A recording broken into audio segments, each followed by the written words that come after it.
शहर की सबसे शाही पार्टी, कॉलेज के पुराने दोस्तों का रीयूनियन, जहां सब अपने रुतबे, गाड़ियों और करोड़ों की कमाई का कर रहे थे बखान। किसी ने अपनी कंपनी की सक्सेस स्टोरी सुनाई, हमारी शिवानी सुपरस्टार बन जाएगी। तो कोई अपने पति की रईसी का कर रही थी दिखावा। मेरे पति ने कल ही मुझे 3 करोड़ का नेकलेस दिया है। लेकिन सबकी नजरें टिकी थी उस गरीब घर जमाई पर, जो वहाँ अपनी पत्नी को शादी की सालगिरह पर सरप्राइज देने आया था। नंदिनी, मैं तुम्हारे लिए फूल लेकर आया हूँ। मत छोड़ो मेरा, दफा हो जाओ यहाँ से। और उसकी पत्नी गैर मर्दों के साथ झूम रही थी, जिसे देख उड़ गए उसके होश। नंदिनी, ये देख रहे हो तुम? ठीक से देखो, तुम्हारी औकात यहीं तक की है। अब अपना ये मुंह उठाओ और निकलो यहाँ से। सुनिए उस घर जमाई की कहानी, जिसे प्यार की जगह मिली बेवफाई और इज्जत की जगह मिली रुसवाई। सच्चे प्यार का अंजाम इतना बुरा होता है, ये मैंने कभी सोचा नहीं था। अगले दिन सुबह होते ही नंदिनी जल्दी से उठकर तैयार हो गई। आज वो खुश थी क्योंकि फाइनली उसे इस बेकार शादी से छुटकारा पाने का मौका जो मिल गया था। वो सोच रहा होगा उसे आज जमानत मिलेगी, लेकिन मैं आज उसे तलाक दूंगी। मैं वकील से उसकी जमानत के लिए नहीं, उसके तलाक के लिए मिलूंगी। I am so happy. Nandini नीचे आ गई, जहां उसका दोस्त यश पहले से ही बैठकर चाय पी रहा था। यश नंदिनी का स्कूल फ्रेंड था और स्कूल से ही नंदिनी पर लट्टू था। रेखा से तलाक की भनक लगते ही वो नंदिनी से मिलने आ गया। अरे यश बेटा, कितने दिनों बाद आए हो?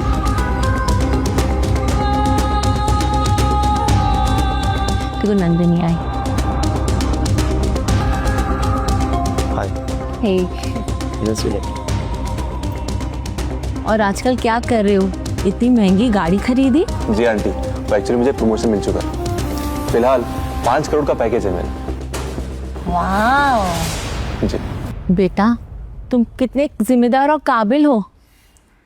और ये शिवाय हमारे परिवार के लिए कलंक है। तुम्हें एक सच बात बताऊं, आज तक नंदिनी और शिवाय एक बिस्तर पे सोई भी नहीं है। क्या बात कर रहे हो?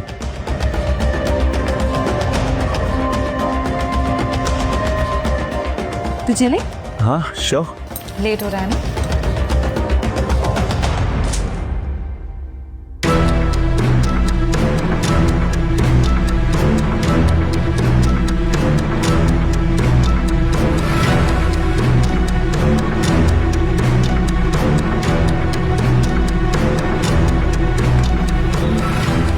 देव साहब कैसे याद किए इस मामूली इंस्पेक्टर को? इंस्पेक्टर साहब, आपसे छोटा सा काम था।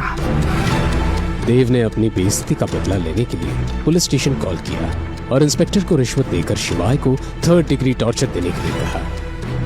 1 मिनट पाटिल, वो जो 3 नंबर वाले का हीरो है ना, उसके कपड़े उतार। उसकी आज गर्मी है ना, मैं निकालूंगा। हाँ देव साहब, काम हो जाएगा।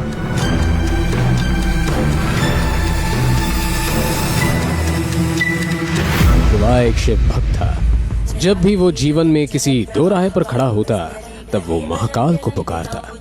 आज भी जब वो कोने में अपनी आंखें बंद करके ओम नमः शिवाय का जाप कर रहा था, कि तभी वो हवलदार शिवाय के पास गए।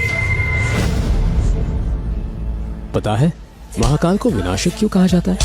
जब भी अधर्म अपनी सीमा पार करता है, तब उनका तांडव सब कुछ नष्ट करके ही एक नई शुरुआत लाता है। अब पूरी दुनिया देखेगी शिवाय का तांडव।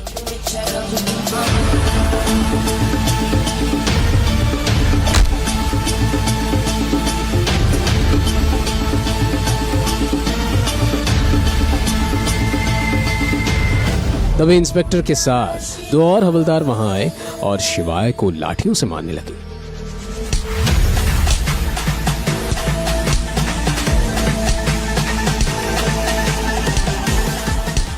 ए पाटिल, बांध दे इसको ऊपर। कुछ ही मिनटों में हवलदारों ने उसके हाथ पैर बांधकर उसे जेल की काल कोठरी में लटका दिया। उसका गठीला शरीर अब एक बेजान जानवर की तरह लटक रहा था।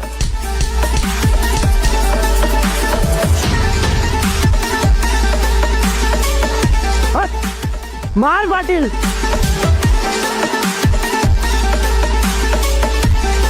बल्ब की रोशनी में शिवाय के बदन से खून पानी की तरह टप टप बह रहा था और सामने इंस्पेक्टर अपनी बेल्ट लेकर उसे मारने के लिए तैयार था।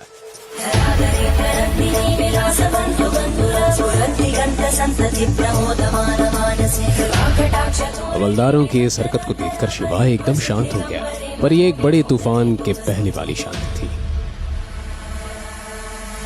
अचानक आजाद नगर पुलिस स्टेशन का माहौल बदलने लगा। तभी एक एसयूवी कार पुलिस स्टेशन के सामने आकर खड़ी हो गई।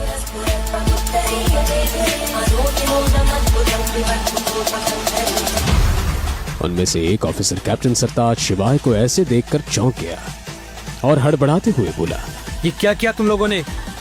You all are mad. निकालो उसको बाहर। ये सब क्या तमाशा लगा रखा है? पहले मुझे ये बताओ कि हमें डरा के क्या अपने रौब दिखाना चाहते हो? तुम्हें पता भी है शिवम महेश्वरी है कौन? आज से 3 साल पहले इस शहर को बचाने वाले मसीहा है वो। एक साथ 735 आतंकियों को मारने वाला योद्धा है वो, और इंडिया के सबसे बड़े सीक्रेट एजेंसी का चीफ है वो मेजर शिवा है। सुनो इंस्पेक्टर, ये बात अपने तक ही रखना। ये नाम सुनते ही मानो इंस्पेक्टर के दिल में तारे दिखने लगे। इतने बड़े अधिकारी को उसने पिछली एक रात से जेल में रखा हुआ था, और उनकी ऐसी हालत का जिम्मेदार भी वो था। अब इंस्पेक्टर को अपनी नौकरी जाने का डर सताने लगा।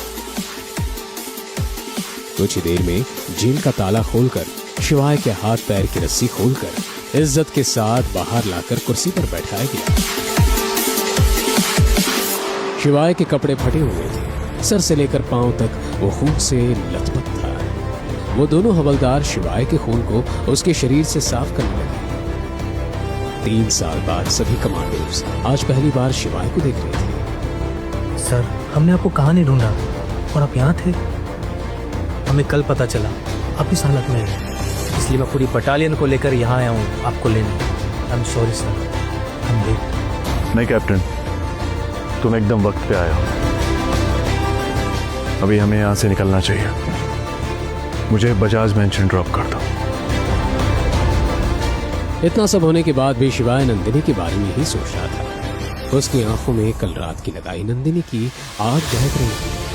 शिवाय को वो आग बुझानी थी जो नंदिनी से मिलने के बाद भी बुझ सकती थी। शिवाय ने सबको वहां से वापस जाने का ऑर्डर दिया। Platoon fall back.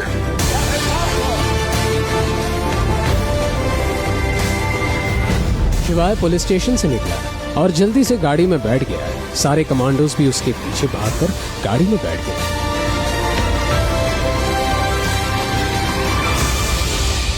शिवाय के बगल में बैठे कैप्टन सरताज ने पूछा, मेजर, आप पूरी रात जेल में क्यों रहे? आपने हमें फोन क्यों नहीं किया? अपनी कद्र करना कैसे सीखता सरताज? अगर एक रात वहां नहीं बिताता तो। लेकिन अब सब कुछ ठीक हो जाएगा, और ये रात मेरे लिए हमेशा यादगार रहेगी। उसे नंदिनी से कोई उम्मीद नहीं थी, पर फिर भी उसके कड़वे शब्द सोचते ही उसके बदन में सिरहन दौड़ गई। मुझे आपसे कुछ इंपॉर्टेंट बात करनी है। आपको याद होगा मेजर, आज से 5 साल पहले हमने एक समझौता किया था जेएनके में गैर कानूनी मामलों को लेकर, लेकिन अब मिशन पूरा नहीं कर पा रहे हैं। वहाँ के गैर कानूनी संगठनों ने समझौता तोड़ दिया है। वो हम पर कभी भी हमला कर सकते हैं। हमें आपकी जरूरत है मेजर, अब आपको वापस आना होगा। मैं वो 3 साल पहले वाली दुनिया छोड़ चुका हूं Sartaj. Now I am a common man.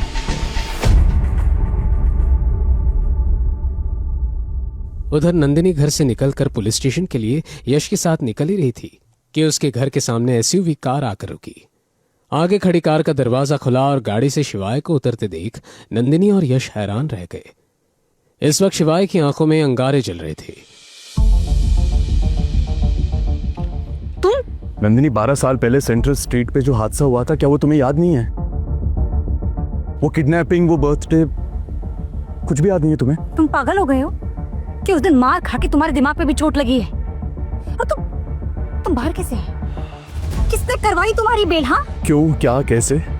इस बारे में मुझे तुमसे कोई बात नहीं करनी है। जिंदगी ने मुझे बहुत बड़ा सबक सिखाया नंदिनी, और अगर कल तुम मेरी इंसल्ट नहीं करती ना, उस तरह से मिसबिहेव नहीं करती ना, तो शायद मैं अपनी कद्र करना भी नहीं सीख पाता। तुम्हारा दिमाग खराब हो गया?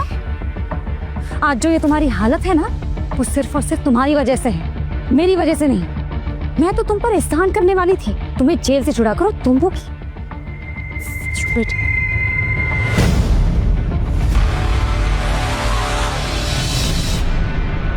मुझे तुमसे तलाक चाहिए नंदिनी, क्योंकि तुम वो लड़की नहीं हो जिससे मैंने प्यार किया था। डिवोर्स की बात सुनते ही सब शॉक्ड रह गए। शिवाय नंदिनी से तलाक चाहता था। नंदिनी की ईगो पूरी तरह हर्ट हो गई। उसने गुस्से से कहा, क्या कहा तुमने? तुम मुझे तलाक दोगे? मैं तुम्हारी औकात से कई गुना ज्यादा ऊपर हूं, समझे तुम? हाँ, तुम बाहर कैसे आए? तुम्हारी बेल किसने करवाई? भले लोग थे वो जो इसे यहाँ तक लेकर आए और इसे घर छोड़ा। ये जरूर उनके पांव पड़ा होगा, वरना ये जेल से बाहर नहीं आ पाता। तुम लोगों को ये आइडिया नहीं है कि अब मैंने अपनी इज्जत करना सीख लिया। मैं रोशनी का वो जर्रा हूं जिसमें महादेव बसते हैं। और ये बात भी सही है, अगर मैं खुद अपनी इज्जत नहीं करूंगा तो ये जमाना मेरी इज्जत क्या करेगा? मेरी हर एक सांस मेरी एक पूजा है और हर एक कदम एक मिसाल। और अब तुम देखते रहना, बहुत मजा आने वाला है। शिवाय ने ये बात नंदिनी की आंखों में आंखें डाल के कही। क्या शिवाय अपने आत्मसम्मान के लिए पूरी दुनिया से लड़ जाएगा? क्या 12 साल पुराने उस प्यार का अंत आज तलाक से हो जाएगा? या है उस 12 साल के प्यार के पीछे कोई और एक चेहरा? और सबसे बड़ी बात, आखिर शिवाय है कौन? क्यों पड़े आर्मी के मेजर और कमांडोज उसके पीछे? और क्या राज है उसके अतीत का? जानने के लिए सुनिए अगला एपिसोड सिर्फ पॉकेट एफएम पर।